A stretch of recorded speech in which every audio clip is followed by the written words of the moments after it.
Hello student, welcome to sociology class. Myself Mamta Divedi, I'll be teaching you sociology. So today we will discuss the caste system. आज हम अपने इस video में जाति व्यवस्था के बारे में चर्चा करेंगे। 11th क्लास में हम लोगों ने सोशल स्ट्रैटिफिकेशन के अंदर जाति और वर्ग को पढ़ा है. We will already discuss in class 11 under the topic of social stratification. But today we will continue in the caste system. आज हम कास्ट सिस्टम के बारे में यानी जाति व्यवस्था के बारे में चर्चा करेंगे. उसी को आगे बढ़ते हुए तो हम जानते हैं कि सबसे पहले कि जाति क्या है. तो शाब्दिक रूप से जाति शब्द जो की उत्पत्ति जो हुई है वो संस्कृत भाषा की जात शब्द से हुई है, जिसका अर्थ होता है जन्म. अर्थात इससे हम लोग मीनिंग निकाल सकते हैं कि जाति वह है जो जन्म पर आधारित होती है. समूह या सामाजिक स्थिति का निर्धारण जन्म के आधार पर होता है और उसे जाति कहते हैं. जाति को अंग्रेजी में कास्ट कहते हैं और यह कास्ट शब्द लैटिन भाषा की कास्टा से बना है, जिसका अर्थ होता है प्योर और इसका अर्थ होता है नस्ल, प्रजाति आदि. तो इस तरह हम इसे डिफाइन कर सकते हैं कि caste is a form of social stratification. यह सामाजिक स्तरीकरण का एक प्रकार है जो कैरेक्टराइज्ड होता है, characterised by endogamy, hereditary transmission of a life of which often includes are occupation, rituals, status in a hierarchy and social interaction and based on the cultural ration of purity and pollution.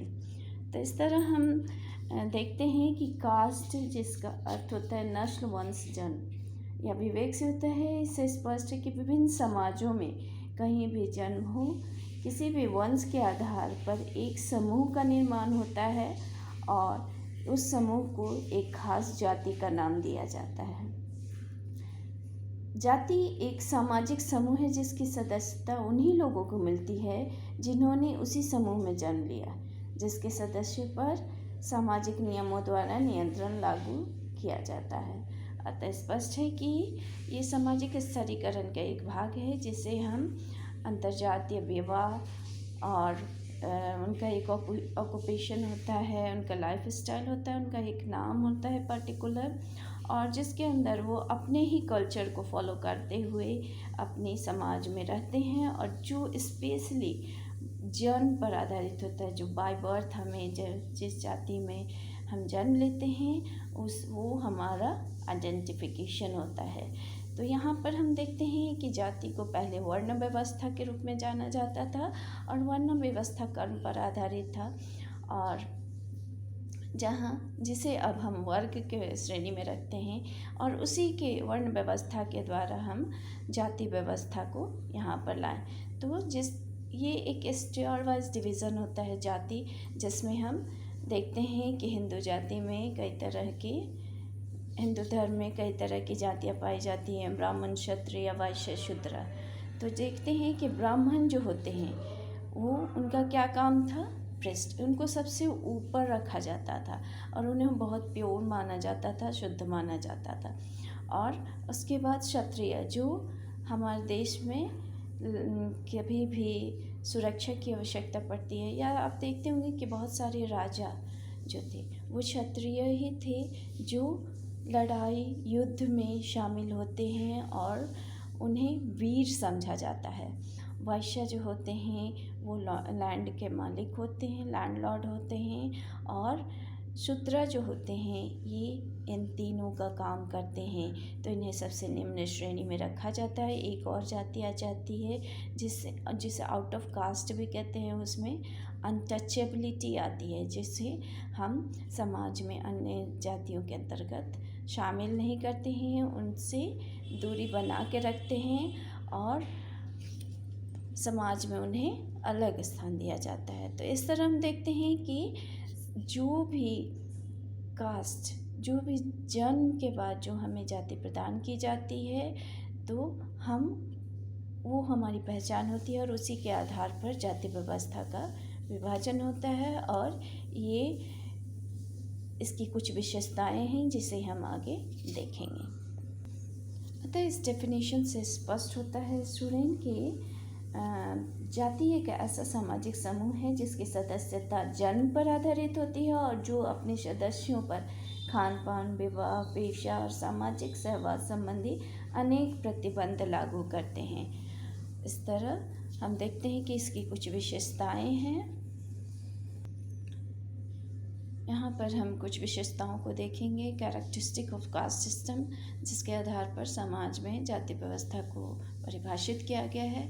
Number 1 point देखते हैं, segmental division of society, यानी समाज का खंडात्मक विभाजन।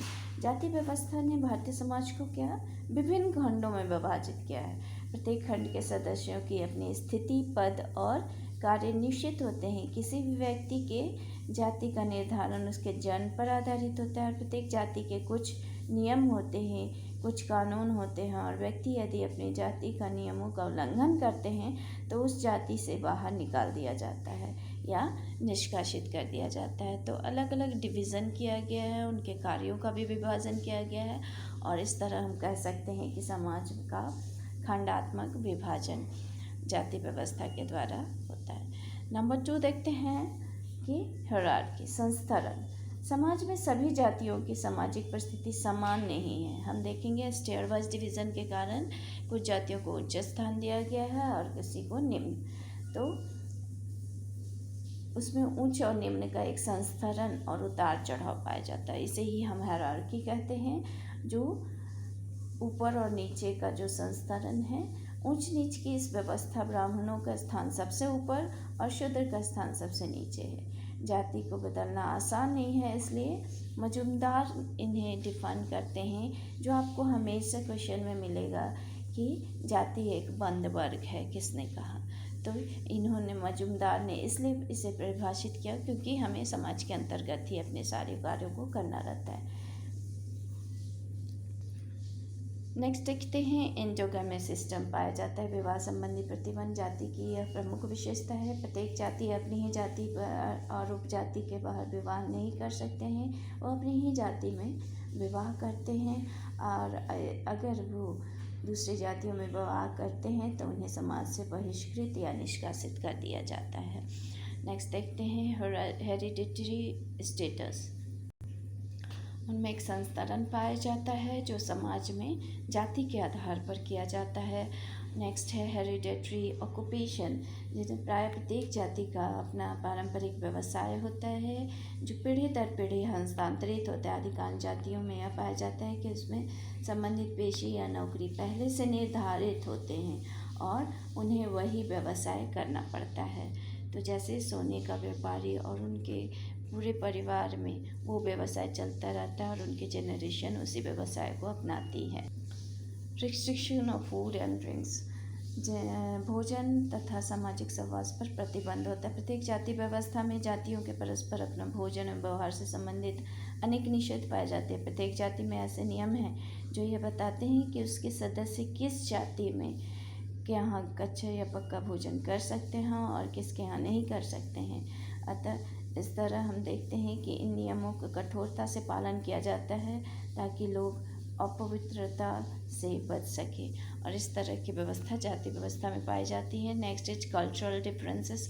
सभी जातियों के अपने अपने कल्चर होते हैं जिसके अनुसार वो अपने रिचुअल्स को निभाते हैं, अपने धर्म को पालन करते हैं, अपने जातियों के संस्कार को करते हैं और इस तरह हम कह सकते हैं कि जाति व्यवस्था में कल्चरल डिफरेंसेस पाए जाते हैं, अलग अलग संस्कृति पाई जाती है। और एक लास्ट हम देखते हैं आत्मनिर्भरता, इंडिपेंडेंसी। जैसे प्रत्येक जाति एक दूसरे पर जजमानी व्यवस्था के कारण निर्भर होती है और ये लोग सामाजिक, आर्थिक, सांस्कृतिक एवं धार्मिक रूप से एक दूसरे पर निर्भर करते हैं। इस तरह हम देखते हैं कि जाति व्यवस्था समाज में एक अहम भूमिका अदा करता है और ये एक स्टेयर वाइज डिवीज़न होता है जिसमें श्रेणीनुमा डिवीज़न किया जाता है, जिसमें सबके उच्च और निम्न स्थान दिया जाता है और उसी अनुसार उनके कार्य, संस्कृति, खान पान, रहन सहन की व्यवस्था की जाती है और ये उनको ये पालन करना पड़ता है। आई थिंक आप लोग समझ गए होंगे स्टूडेंट। Okay, thank you.